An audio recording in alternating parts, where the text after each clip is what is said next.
যে তারেক জিয়া বাংলাদেশে আসছেন ভারতের কাছে তিনটি প্রতিশ্রুতি দিয়ে। তিনটি প্রতিশ্রুতি কি? বাংলাদেশ বিভিন্ন দেশের সাথে যে সামরিক সমরাস্ত্র সংক্রান্ত চুক্তি করেছে সেগুলি বাতিল করবেন অথবা অকার্যকর করবেন, নাম্বার 1। নাম্বার 2 হচ্ছে জামাত ইসলামী সহ অন্যান্য ইসলামী দলগুলিকে জঙ্গি ইস্যু এবং ৭১ ইস্যুতে তাদেরকে নিশ্চিহ্ন করবেন। নাম্বার 3 হচ্ছে আওয়ামী লীগকে পুনঃপ্রতিষ্ঠিত করবেন। লন্ডনে বসে যখন বললেন যে বাংলাদেশে ফেরত আসার সিদ্ধান্ত আমার একার না, আমি জানি না যিনি নিজের দেশে আসার সিদ্ধান্ত একা গ্রহণ করতে পারে না, তার ঠিক ১২-১৩ দিনের মাথায় যেদিন শহীদ ওসমান হাদিকে গুলি করা হলো, সেদিন সন্ধ্যায় কারা তাকে সিদ্ধান্ত দিয়ে দিল যে এবার নিজের পায়ে দাঁড়াতে হবে, এবার আপনি বাংলাদেশে ফেরত যান।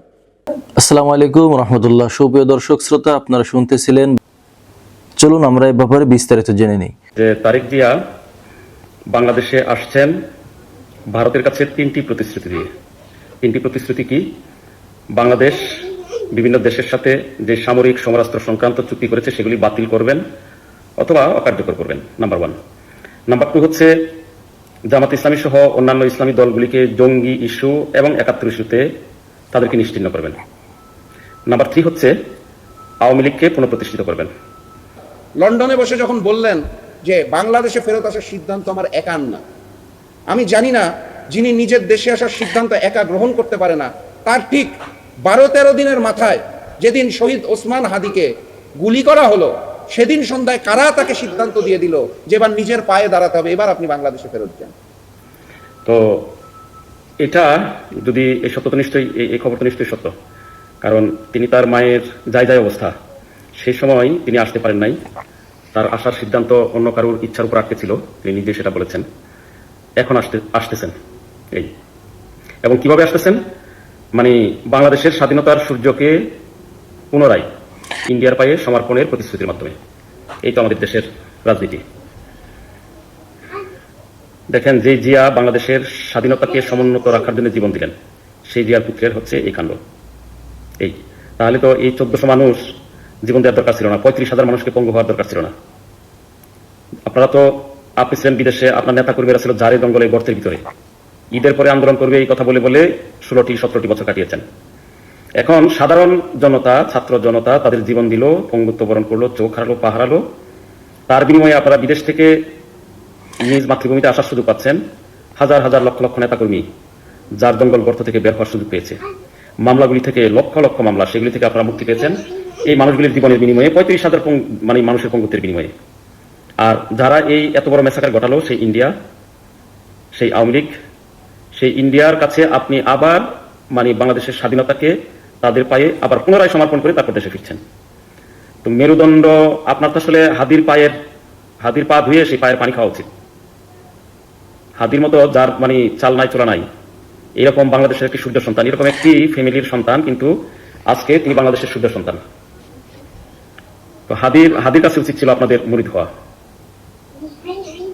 আপনার এই বুকে পাটা নাই যে আপনি আপনার নিজের বুকের শক্তি দিয়ে নিজের মাতৃভূমিতে ফিরবেন।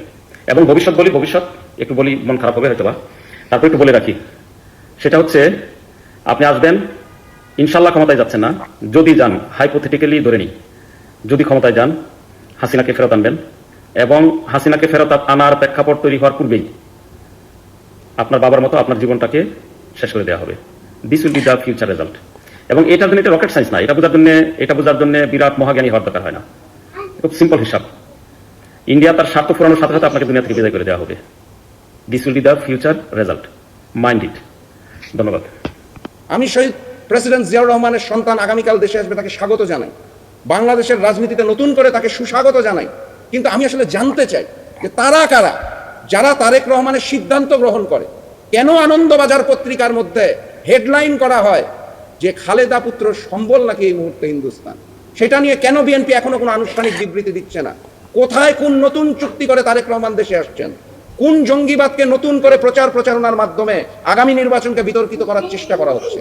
এই উত্তরগুলা জনগণের জানার অধিকার আছে। ফ্যাসিবাদের পদধ্বনি এখন বলতে গেলে প্রথমে বলতে হবে যে ফ্যাসিবাদটা ছিল, যারা দিল্লি পালিয়ে গেছে, সেই ফ্যাসিস্ট শেখ হাসিনার নেতৃত্বে আওয়ামী লীগ যেভাবে নতুন করে আবার ফ্যাসিবাদের পদধ্বনি দিচ্ছে, সেটা নিয়ে বলতে হবে। তারপরে আমাকে বলতে হবে নতুন করে যারা জালেম হচ্ছে এবং আওয়ামী লীগের পথ অনুসরণ করে দিল্লির সামনে মাথা নত করে নতুন করে ফ্যাসিবাদ সৃষ্টি করতে চাচ্ছে সেই নতুন জালেমদেরকে নিয়ে বলতে হবে।